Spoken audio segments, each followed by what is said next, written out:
गुरुदेव और माँ गायत्री के चरणों में कोटि कोटि नमन करते हुए, गुरुदेव को साक्षी मानते हुए आज हम अपने विचारों पर ध्यान देंगे। बुरे विचारों को हम कैसे रोकें। प्रोफेसर लालजी रामजी शुक्ल लिखते हैं, हमारे जीवन का सुख और दुख हमारे विचारों पर ही निर्भर रहता है। आधुनिक मनोविज्ञान की खोजों से पता चलता है कि मनुष्य का न सिर्फ आंतरिक जीवन वरन उसके समस्त जीवन का व्यवहार तथा शारीरिक स्वास्थ्य भी मन की क्लिष्ट एवं अक्लिष्ट गतियों पर का परिणाम है। अशुभ विचारों का लाना ही अपने जीवन को दुखी बनाना है तथा शुभ विचारों का लाना सुखी बनाना है। बुरे विचारों के निरोध का उपाय सबसे प्रथम उनको पहचानना ही है। जिनके विचारों को हम बुरे विचार मानते ही नहीं, उन्हें हम अपने मन मंदिर में प्रवेश करने से क्यों कर रोक सकेंगे। यदि दूसरों के धन अपहरण के विचार को हम उत्तम विचार मानते हैं तो उसे अपने मन में आने से रोकने की जगह भली प्रकार से उसका स्वागत करेंगे। जो विचार बुरे होते हैं वे उनके प्रथम स्वरूप में ही बुरे नहीं लगते, उनके परिणाम भी बुरे होते हैं। विचारवान व्यक्ति ही इस बात को जान सकता है कि अमुक विचार अंत में दुखदायी होगा। संसार के अत्यधिक मनुष्यों को यह समझना ही कठिन है कि उनके विचार ही उनके सुख और दुख के कारण हैं। मनुष्य मात्र में अपने आप पर विवेचना करने की शक्ति का अभाव होता है। हम सभी बहिर्मुखी हैं, इसलिए अपने कष्टों का कारण दूसरों को मानने में संतोष पाते हैं, अपने दोषों को दूसरों में देखते हैं। जिस अवांछनीय घटना की जड़ हमारे विचारों में ही है उसे हम दूसरे व्यक्तियों में देखते हैं। इस प्रकार की मानसिक प्रवृत्ति को दोषारोपण की प्रवृत्ति कहते हैं अथवा प्रोजेक्शन कहते हैं। वही मनुष्य बुरे विचारों के निरोध में समर्थ होता है जो अपने विषय में सदा चिंतन करता है और जो परोक्ष रूप से भी यह जानता है कि मनुष्य का मन ही सुखों और दुखों का कारण है। ऐसे ही मनुष्य में भले और बुरे विचारों की पहचानने की शक्ति उत्पन्न होती है। किसी भी ऐसे विचार को बुरा विचार कहना चाहिए जो आत्मा को दुख देता हो, उसको भ्रम में डालता हो। बीमारी के विचारों और असफलता के विचारों को सभी बुरा कहेंगे। ये प्रत्यक्ष ही है कि इन विचारों से मन को दुख होता है और अनहोनी घटना होके रहती है, किंतु इस बात को मानने के लिए कम लोग तैयार होंगे कि शत्रुता के विचार, दूसरों को क्षति पहुंचाने के विचार भी बुरे विचार हैं। ये विचार भी उसी प्रकार हमारी आत्मा का बल कम कर देते हैं जिस प्रकार की असफलता और बीमारी के विचार आत्मा का बल कम कर देते हैं। हमारा मन अभ्यास का दास है। जिस प्रकार का अभ्यास मन द्वारा कराया जाता है उसी प्रकार उसका अभ्यास सदा के लिए बन जाता है। जिस मनुष्य को पढ़ने लिखने का अभ्यास रहता है उसका मन रुचि के साथ ऐसे कामों को करने में लगता है। ऐसे व्यक्ति से बिना पढ़े लिखे रहा ही नहीं जाता। जिस मनुष्य को दूसरों की निंदा करने का अभ्यास है, जो दूसरों के अहित का सदा चिंतन किया करता है, वह भी उन कर्मों को किए बिना रह नहीं सकता। ऐसे कार्य उसके लिए एक प्रकार के नशा जैसे व्यसन हो जाते हैं। वह व्यक्ति अनायास ही दूसरों की निंदा और अकल्याण सोचने में लग जाता है। दूसरों की स्तुति सुनकर उसे बुखार जैसा आ जाता है। जिस व्यक्ति का इस प्रकार का अभ्यास हो जाता है वह जब अपने आप के विषय में अशुभ विचार लाता है तो उन विचारों का भी विरोध नहीं कर सकता। जिसको दूसरों की बुराई का चिंतन भला लगता है वह अपनी बुराई का भी चिंतन करने लगता है। फिर इस प्रकार के विचार उसके मन को नहीं छोड़ते। अब यदि वह चाहे कि अमुक अशुभ विचार को छोड़ दे तो भी अब वह उसे छोड़ने में असमर्थ होता है। वही मनुष्य अपने विचारों का पर नियंत्रण कर सकता है जिसकी आत्मा बलवान और विवेकी है, जो यह जानता है कि जिस सांप को हम दूसरों के काटने के लिए पाले हैं वही सांप किसी असावधानी की अवस्था में हमको भी काट सकता है। दूसरों को दुख देने के विचार सांप के सदृश हैं। अतएव सबका सदा कल्याण सोचना, किसी का भी अहित ना सोचना बुरे विचारों के निवारण का पहला उपाय है। जिस व्यक्ति के प्रति हम बुरे विचार लाते हैं उससे हम घृणा करने लगते हैं। घृणा की वृत्ति उलटकर भय की वृत्ति बन जाती है। जो दूसरों की मान हानि का इच्छुक है उसके मन में अपने आप ही अपनी मान हानि का भय उत्पन्न हो जाता है। जो दूसरों की शारीरिक क्षति चाहता है उसे अपने शरीर के विषय में अनेक रोगों की कल्पना अपने आप उठने लगती है।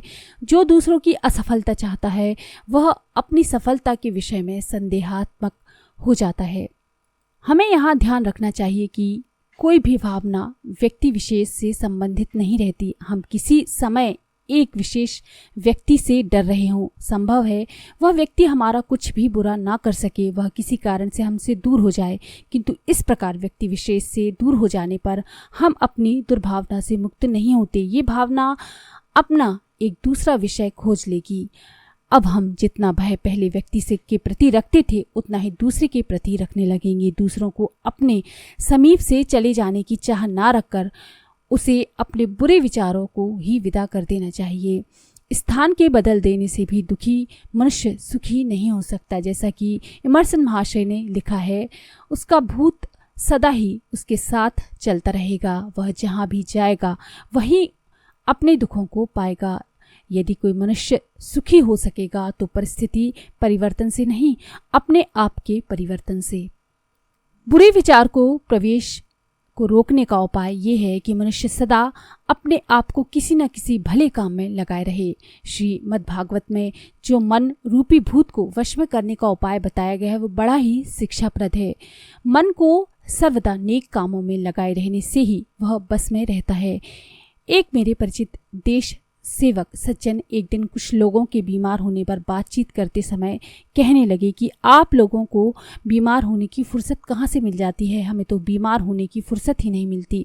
वास्तव में बीमारी एक फुर्सत का विचार है। जब हमारा मन फुर्सत में रहता है तब हम अनेक प्रकार की दुर्भावनाएं अपने मन में लाते रहते हैं जो बीमारी के रूप में प्रादुर्भूत हो जाती है। बुरे विचारों को रोकने का तीसरा उपाय प्रतिभावान है।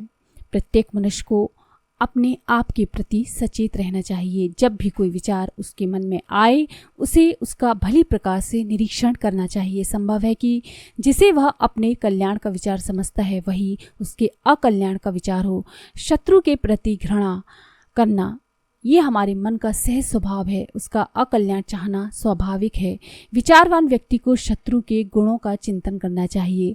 कृष्ण भगवान ने दुर्योधन का वध कराया किंतु ये उसके कल्याण के लिए। जो व्यक्ति किसी का स्वप्न में भी अकल्याण नहीं चाहता वह अपने विषय में भी अकल्याण के विचार ना कर पाएगा। यदि ऐसे विचार के मन में अपने विषय में अकल्याण का विचार आ भी जाए तो वह उस विचार के अपने पूर्व अभ्यास के कारण शीघ्र ही मुक्त हो जाएगा। पहले कहा जा चुका है कि अभ्यास के कारण ही मनुष्य अपने आप के अकल्याण के विचार को रोकने में असमर्थ होता है। भलाई में बुराई और बुराई में भलाई देखने का नाम ही प्रतिभावना है। किसी भी प्रकार के लाभ से अत्यानंदित ना होना और किसी भी प्रकार की हानि से अति उद्विग्न ना होना प्रतिभावान का परिणाम है। लाभ की अवस्था में जो मनुष्य अति सुख मानता है उसका मन कमजोर हो जाता है और वह हानि अथवा उसकी संभावना की अवस्था में अति दुख मनाए बिना नहीं रह सकता। किसी प्रकार की सांसारिक वांछनीय परिस्थिति में दोष छिपा रहता है तथा अवांछनीय परिस्थिति में गुण रहता है। इस गुण को ढूंढ निकालना चाहिए। इसी नियम का एक स्वरूप ये है कि हम सभी परिस्थितियों को भला समझें। वास्तव में मनुष्य सुखी दुखी असफल सफल अपने दृष्टिकोण के कारण होता है। हमें अपने जीवन को सफलीभूत बनाने के लिए सदा ये विचार करना चाहिए कि जो कुछ अभी तक हुआ है वह हमारे भले के लिए ही हुआ है। हमारे दुश्मन भी हमारी भलाई अप्रत्यक्ष रूप से कर रहे हैं। यदि हमारा कोई दुश्मन ना होता तो हमारे दुर्गुणों को बताने वाला भी कोई ना होता। हमारी शक्ति हमारे दुश्मनों के कारण ही बढ़ती है। जिस व्यक्ति को किसी से लड़ना ही नहीं उसे शक्ति संचय की आवश्यकता ही क्या है। अतएव प्रत्येक लड़ाई हम अपने आप की और दूसरों की भलाई के लिए करते हैं। बुरे विचारों के निरोध का एक भारी उपाय उनके प्रति साक्षी भाव प्राप्त करना है। कितने लोग ऐसे हैं जो किसी विशेष भाव से मुक्त होना चाहते हैं, उसके लिए इसलिए ही मुक्त नहीं होते क्योंकि इससे वे मुक्त होना चाहते हैं। वो इसलिए मुक्त नहीं हो पाते क्योंकि वे इससे मुक्त होना चाहते हैं। इस प्रकार की दशा निम्नलिखित कथानक से जो श्रीमद् भागवत में आता है स्पष्ट हो जाएगी। कोई एक पुरुष किसी रूपवती महिला को किसी प्रकार अपने वश में करना चाहता था। इसके लिए वह एक योगी के पास वशीकरण मंत्र सीखने के लिए गया। योगी जी ने एक मंत्र उसे बताया और कहा कि एकांत स्थान में बैठकर उसका 1000 बार जप करो। स्थान ऐसा हो जहाँ किसी तरह की आहट ना हो और उसे कोई देख नहीं पाए। वह व्यक्ति बड़ी प्रसन्नता के साथ योगी महात्मा के पास से चलने लगा। वह थोड़ी ही दूर गया था कि उसे योगी जी ने फिर बुला कर कहा कि इस जाप में एक शर्त ये है कि इसे जपते समय बंदर का ध्यान मन में ना आए, नहीं तो सिद्धि प्राप्त नहीं होगी। उस व्यक्ति ने झट से एकांत स्थान में जप का आयोजन किया कि तो ज्यों ही उसने पहली बार मंत्र कहा, उसी समय बंदर का विचार मन में आ गया। वह इस विचार से जितना ही लड़ा उतना ही वह विचार और दृढ़ होता गया। बेचारा निराश होकर योगी महात्मा के पास आया और कहने लगा कि महाराज, यदि आप ये विचार ना सुनाते कि बंदर का ध्यान ना आए तो मुझे कदापि बंदर का विचार को मेरे मन में बिल्कुल भी ना आता।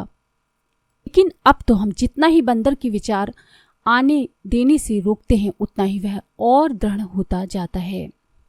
कितने ही नींद की बीमारी वाले लोगों को नींद इसलिए नहीं आती कि वह नींद लाना चाहते हैं, अर्थात अपनी जागृत अवस्था से मुक्त होना चाहते हैं, किंतु ये जागृत अवस्था से मुक्त होने का विचार ही है उन्हें उस अवस्था से मुक्त नहीं होने देना जो देता है। जिस व्यक्ति को इंसोमेनिया की बीमारी हो, यदि उस बीमारी के प्रति वह उदासीन कर दिया जाए तो वह अपने आप सो जाएगा। यह नीति बुरे विचारों के संबंध में भी बरतनी चाहिए, यानी हमको उन विचारों के प्रति हमको उनको इग्नोर कर देना चाहिए, उदासीन हो जाना चाहिए। तो अगर आपको ये जानकारी पसंद आई तो प्लीज़ लाइक करें, शेयर करें, सब्सक्राइब करें मेरे चैनल को। धन्यवाद।